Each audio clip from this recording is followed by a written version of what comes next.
The Dollmaker's Revenge. Sophie Laurent, a 29-year-old antique shop owner, and her husband, Pierre Laurent, 32, had recently moved to Lyon, France. It was March 14, 2023, and they were settling into the antique shop they inherited from Sophie's late uncle, Henri, a renowned and reclusive dollmaker. The shop, nestled in a cobblestone alley, exuded an eerie, old-world charm. Its dim lighting cast long shadows over shelves lined with antique trinkets and countless dolls, each more lifelike than the last. Henri's passing had left Sophie and Pierre with the responsibility of the shop, a place steeped in mystery and history. The air inside was thick with the scent of aged wood and dust, and every creak of the floorboards seemed to whisper secrets. The dolls, with their glassy eyes and frozen smiles, gave the shop an unsettling atmosphere. Despite the charm, an aura of unease lingered, hinting at the dark history intertwined with the shop's treasures. While sorting through the inventory one gloomy afternoon, Sophie stumbled upon an exceptionally eerie doll, Louis. Unlike the others, this one was remarkably lifelike, with porcelain skin and eyes that seemed almost human. Its gaze was particularly unsettling, giving Sophie the eerie sensation that it was watching her every move. Despite her initial unease, she found herself oddly fascinated by Louis, drawn to its intricate details and the craftsmanship that went into creating it. At first, Sophie placed it on a high shelf, hoping to keep it out of sight. However, strange occurrences soon began. Customers and friends visiting the shop remarked on the doll, often noticing it in different positions. Sophie was certain she hadn't moved it, and Pierre, equally puzzled, assured her he hadn't touched it either. The doll seemed to have a life of its own, shifting locations and poses when no one was looking. As days passed, the eerie incidents escalated. The Laurents began hearing unexplained noises, soft whispers, footsteps, and the occasional eerie giggle. Items in the shop were mysteriously moved or knocked over, always when the couple's backs were turned. A heavy sense of unease settled over the shop, as if an unseen presence was always watching, waiting.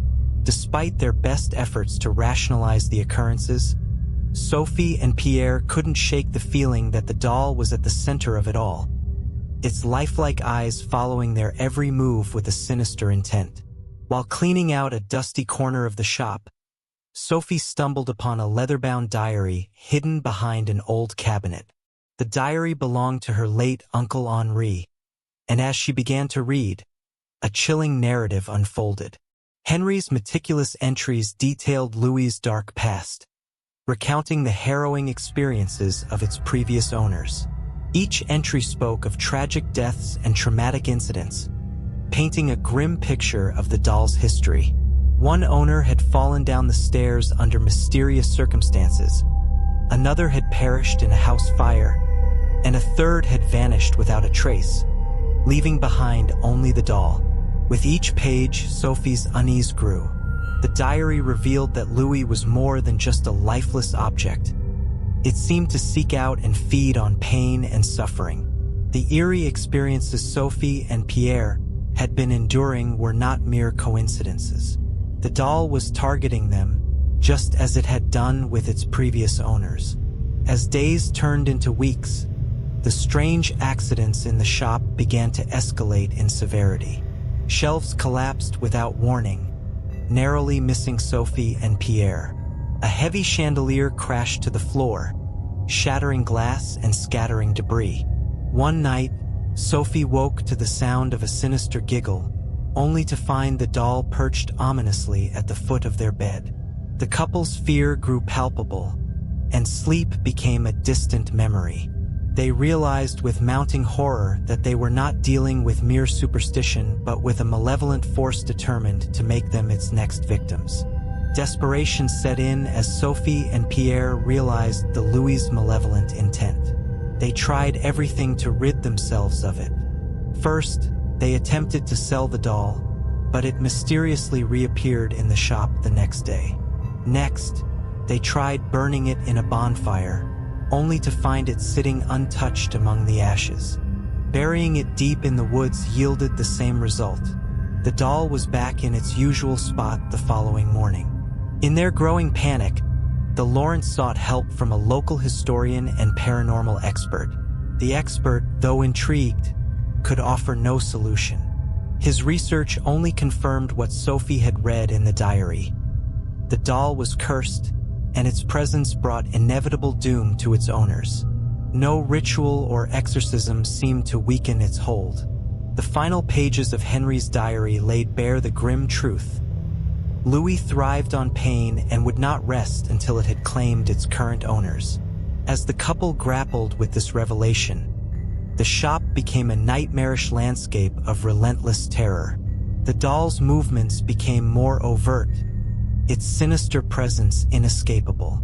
The final pages of Henry's diary laid bare the grim truth. The doll thrived on pain and would not rest until it had claimed its current owners. As the couple grappled with this revelation, the shop became a nightmarish landscape of relentless terror.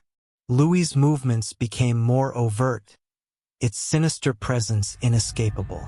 In the following days, Sophie and Pierre realized the curse was unbreakable. Their final days were marked by a sense of impending doom, each moment tainted with dread. Eventually, the doll had finally claimed Sophie and Pierre as its victims. The antique shop fell eerily silent, Louis now sitting contentedly in a new position, its eyes glinting with a sinister satisfaction. The cycle of terror was complete, leaving the shop a quiet, haunting relic of its dark history. The Silent Companion. Maria Rossi, a 35-year-old nurse, lived with her 6-year-old daughter, Lucia, in a small, cozy apartment near the winding canals of Venice, Italy. It was April 21, 2024, and the spring air carried the scent of blooming flowers mixed with the briny aroma of the water. Their apartment, filled with warm, homely touches, overlooked the picturesque waterways, making it an idyllic place for mother and daughter. One sunny afternoon, Maria and Lucia visited a bustling flea market. Amid the colorful stalls, Lucia's eyes were drawn to an old, handcrafted doll. The doll, with its delicate features and faded dress, seemed to whisper of forgotten stories. Enchanted by its charm, Maria bought the doll for Lucia, who immediately named it Bella. From that moment, Lucia and Bella became inseparable. The little girl carried the doll everywhere, their bond growing stronger with each passing day. Maria was happy to see her daughter so delighted, unaware of the dark history that accompanied Bella into their home. As strange occurrences around the house escalated, Maria decided to investigate the origins of Bella, the old doll she had bought for Lucia. Late one night, after Lucia had fallen asleep, Maria began her research. She scoured local archives and old records, uncovering a chilling story. The doll had once belonged to a young girl who had tragically drowned in the canal centuries ago. Digging deeper, Maria learned that the doll was believed to house the vengeful spirit of the drowned girl. The legend spoke of the spirit seeking eternal companionship, drawing the living into her watery grave. The more Maria uncovered, the more the pieces fell into place. The whispers, the moving objects, and Lucia's unnerving conversations with Bella. Realizing the grave danger her daughter was in, Maria's fear intensified, knowing that the doll's intent was far darker than she had ever imagined. As Maria delved deeper into the doll's origins, she discovered a haunting history. The doll had belonged to a young girl who drowned in the Venice Canal centuries ago. According to local lore, the doll housed the vengeful spirit of the girl, seeking companionship in the afterlife. Maria's heart sank as she connected the eerie dots. The whispers, moving objects, and Lucia's intense attachment to Bella. The situation grew dire as Bella's behavior became more aggressive. The doll would inexplicably end up in different rooms, and Maria began to suffer mysterious scratches and bruises. Objects would fly off shelves, and cold spots followed Maria around the apartment. It was clear the spirit was showing its supernatural power, growing more hostile by the day. Maria's fear for Lucia's safety intensified. She realized the spirit's ultimate goal was to take Lucia to the afterlife, to be her eternal companion. Desperation set in as Maria understood she had to act quickly to save her daughter from the malevolent force that had invaded their home. Determined to save her daughter, Maria knew she had to return Bella to her watery grave. As night fell, she and Lucia embarked on a tense journey through the labyrinthine canals of Venice. The air was thick with anticipation and dread, and every shadow seemed to whisper threats. Lucia clung to Maria, sensing the urgency and fear in her mother's actions. Navigating the narrow, dark waterways, Maria finally reached the spot where the girl had drowned centuries ago. With a mixture of desperation and resolve, she hurled the doll into the canal. The water erupted into a roiling, bubbling frenzy as the spirit within Bella resisted, sending waves crashing against the boat. The struggle in the water was fierce, with the canal almost seeming to come alive with rage. Eventually, the doll began to sink, dragged down by the vengeful spirit's weight. Slowly, the water calmed, and an eerie silence fell over the canal. The disturbances ceased, leaving only the gentle lapping of the water. Maria and Lucia returned home, the oppressive weight of fear lifting from their shoulders. The nightmare seemed to be over, and their bond, forged through the harrowing ordeal, grew stronger. The apartment, now peaceful, was a sanctuary once more, free from the haunting presence of the doll. The Marionette's Curse. Ingrid Jensen, a 40-year-old theater director, and her husband, Lars Jensen, 42, lived a quiet life in Copenhagen, Denmark. Ingrid managed an old, historic theater renowned for its vintage charm and rich history.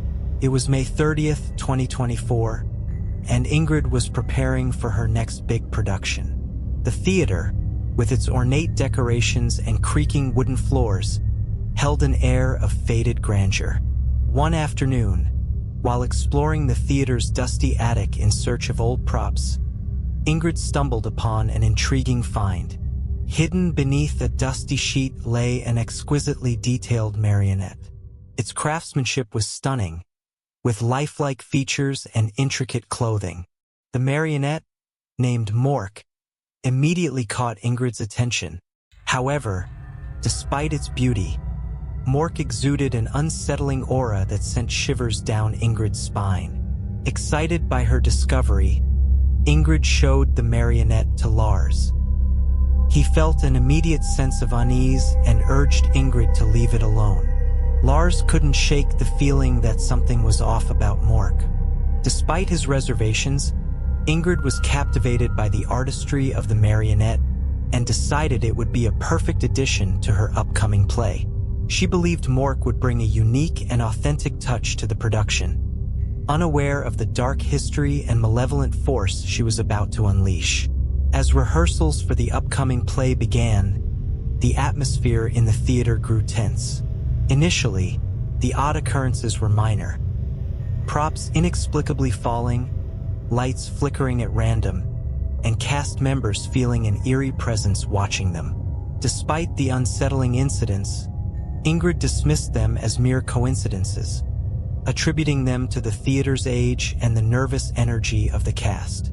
Lars, however, felt a growing sense of dread, his unease about Mork intensifying with each passing day.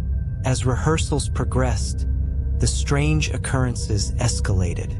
A spotlight fell from the ceiling, narrowly missing one of the actors. Another time, a heavy backdrop collapsed without warning, injuring a crew member. Whispers echoed through the empty theater, and cold drafts chilled the air despite the warm spring weather. The cast and crew began to fear the stage, convinced that an unseen force was at play. Mork, the marionette, seemed to be at the center of these disturbances. It frequently appeared in different positions around the stage, even though no one admitted to moving it. One day it would be on the left side of the stage, and the next it would be found hanging from the rafters. The lifelike eyes of the marionette seemed to follow everyone's movements, adding to the growing sense of paranoia. Ingrid, still captivated by Mork's craftsmanship, tried to maintain order, insisting that the show must go on. But Lars, witnessing the escalating incidents, grew increasingly frantic. He begged Ingrid to remove Mork from the production, but she remained stubborn, believing that the marionette's presence added a unique touch to the play. Little did she know, the marionette's influence was growing stronger, and the stage was being set for a much darker performance. Disturbed by the escalating incidents, Ingrid decided to investigate the origins of Mork, hoping to find a logical explanation for the chaos. She delved into the theater's archives and scoured local historical records. Her research revealed a chilling story. Mork had been created by a scorned puppeteer named Victor Holm, whose final performance ended in unspeakable tragedy. Holm, once renowned for his craft, had faced public humiliation and personal loss, driving him to the brink of madness. According to the records, Holm had cursed the marionette during his last performance, vowing that Mork would seek revenge on anyone who dared to use it. The cursed puppet was designed to reenact the deadly events of that fateful night, claiming new victims in its relentless pursuit of vengeance. Ingrid's blood ran cold as she read about the marionette's dark history and the deaths that had followed its appearances over the years. As Mork's malevolent influence grew, the supernatural occurrences became more severe. Objects were thrown across the stage with violent force, and ghostly figures were seen lurking in the shadows. Cast members reported nightmares and mysterious injuries, adding to the mounting fear and paranoia. The atmosphere in the theater was thick with dread, and rehearsals became increasingly perilous. Ingrid's initial skepticism gave way to terror as she realized Mork's true intent. The marionette was not merely causing accidents. It was orchestrating a deadly reenactment of Holm's final, cursed performance. The lives of the entire cast were in imminent danger. Ingrid understood that she had to act quickly to stop the marionette before the opening night, or risk losing everything to the sinister curse that had haunted the theater for decades. Desperate to stop the curse, Ingrid and Lars tried everything they could think of to break Mork's hold over the theater. They attempted to destroy the marionette, burning it and smashing it to pieces, but each time, Mork reappeared, unscathed in its usual spot. They sought help from historians and occult experts, who confirmed the marionette's dark history but offered no solutions. The experts could only reiterate the severity of the curse, deepening Ingrid's sense of impending doom. As opening night approached, the tension and fear among the cast and crew reached a fever pitch. Accidents continued to escalate. Stage equipment malfunctioned dangerously, and cast members suffered from inexplicable injuries and sudden illnesses. The theater was enveloped in a palpable sense of dread, with everyone on edge, fearing what was to come. On the fateful night, despite all efforts to avert disaster, Mork's power peaked. As the curtains rose, the cursed performance began to unfold exactly as the tragic events of Victor Holm's final show. The marionette moved with unnatural grace, manipulating the actors like puppets in a deadly dance. Chaos erupted on stage as props fell, lights exploded, and screams filled the air. Ingrid watched in horror, powerless to stop the carnage. In the midst of the chaos, Ingrid desperately tried to intervene, but it was too late. The cursed play reached its tragic climax, mirroring the puppeteer's final performance to the letter. The cast members fell victim to the marionette's vengeful spirit, their lives claimed by the malevolent force they had unwittingly unleashed. The performance reached its tragic end, and the theater fell eerily silent. Mork, now still and seemingly content, lay on the stage amidst the devastation. Ingrid and Lars stood in stunned, devastated mourning, their dreams shattered and their friends lost to the curse. The historic theater, once a place of art and passion, had become a haunting relic of tragedy, forever marked by the marionette's curse. The enchanted heirloom, Helga Muller, a 32-year-old historian, had always been captivated by the past. Her brother, Carl Muller, 34, shared her passion for history, and the two often spent hours discussing historical events and artifacts. On October 5, 2023, in the heart of Vienna, Austria, Helga received a peculiar inheritance from her late grandmother, a beautifully crafted porcelain doll named Coco. Helga's study, filled with antique mirrors and historical artifacts, was a testament to her devotion to preserving history. The study, a room lined with bookshelves and adorned with relics from various eras, was Helga's sanctuary. The antique mirrors, each with its own story, reflected the dim light, casting an eerie glow. Amidst this collection, Coco stood out with its delicate features and intricate clothing, looking almost lifelike. Along with the doll, Helga found a cryptic note from her grandmother warning her never to keep Coco near mirrors. The note's ominous tone intrigued Helga but also sparked her curiosity. Despite Carl's reservations and the unsettling warning, Helga decided to place Coco in her study, surrounded by the very mirrors her grandmother had warned against. Helga was captivated by Coco's craftsmanship and the mysterious history it hinted at. She hoped to uncover more about its origins and significance. Unbeknownst to her, this decision would soon plunge both her and Carl into a nightmarish ordeal, where the past's dark secrets would come to life, challenging their bond and their sanity.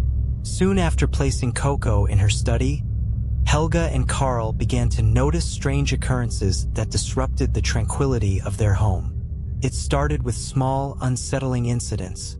Helga would glance at the doll and feel as though Coco's eyes were following her, an eerie, lifelike gaze that sent chills down her spine. Carl, too, felt the doll's unsettling presence, often catching glimpses of shadows moving independently of the room's light sources. As days passed, the occurrences grew more frequent and disturbing. The antique mirrors that adorned Helga's study began to reflect scenes of despair and horror. Instead of their familiar surroundings, Helga and Carl saw fleeting, nightmarish visions. Ghostly figures, dark forests, and crumbling ruins filled with sorrow and torment. The mirrors no longer served as mere reflections, but as windows into a twisted, haunted world. The unease in the study intensified. Both siblings started hearing faint whispers, unintelligible but filled with a sense of dread. Late at night, they would see fleeting images in the corners of their eyes, phantom-like apparitions that vanished when looked at directly. These encounters left Helga and Carl deeply disturbed, their once cherished study becoming a place of fear. Carl grew increasingly anxious, urging Helga to heed their grandmother's warning and remove Coco from the mirrors.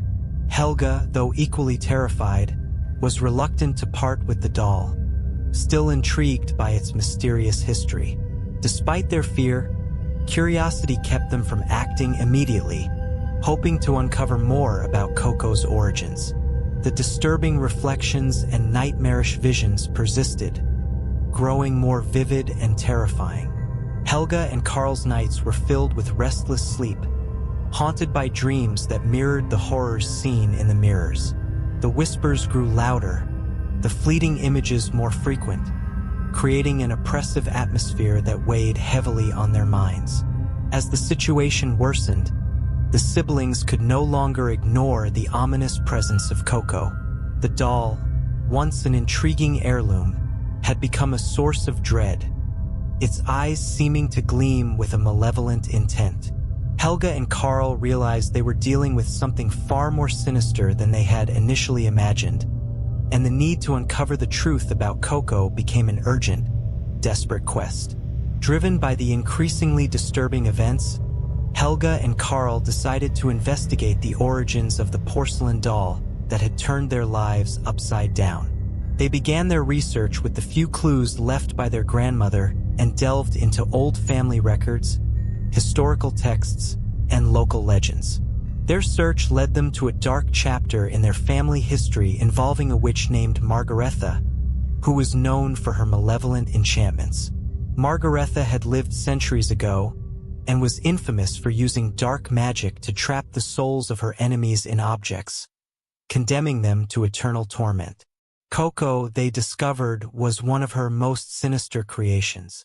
The doll was not just a beautiful heirloom but a vessel for trapped souls, designed to pull its victims into a twisted mirror world where their worst nightmares came to life.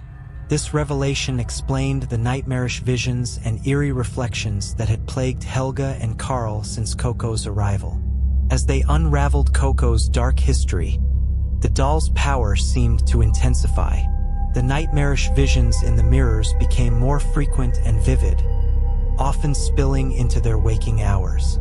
Objects in Helga's study began to move on their own. Books flew off shelves, chairs scraped across the floor, and the temperature dropped inexplicably. The reflections in the mirrors started to reach out, ghostly hands pressing against the glass as if trying to break through. Helga and Carl's sense of urgency grew. The supernatural occurrences were no longer confined to the study. They followed them throughout the house, creating an atmosphere of constant fear. The siblings realized they were running out of time. Coco's malevolent influence was growing stronger by the day, and they knew they had to act quickly to break the enchantment before it consumed them entirely. Desperation set in as Helga and Carl formulated a plan to rid themselves of Coco's curse. They sought out experts in the occult, hoping for guidance on how to destroy the doll or sever its connection to the mirror world. Despite their fear, they were determined to end the torment that Coco had brought into their lives.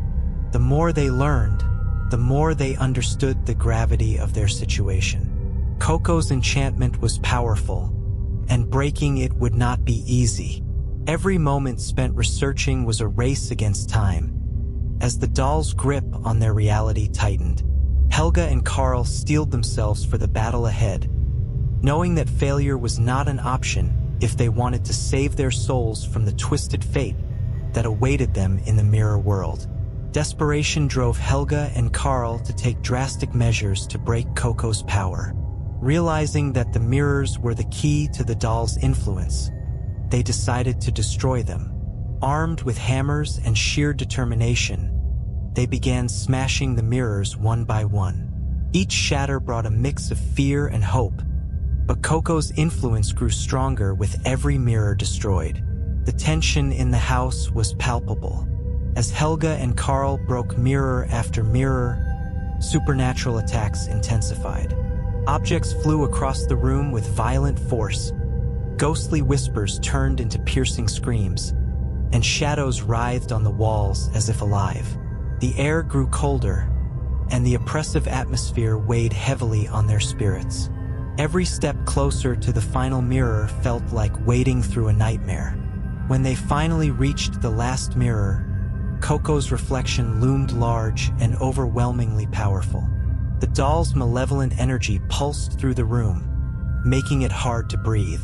Despite their combined efforts, Coco's reflection seemed to resist their attempts to break it. In a final, desperate act, they swung their hammers, but Coco's power surged. A blinding light filled the room, and they were pulled into the mirror dimension.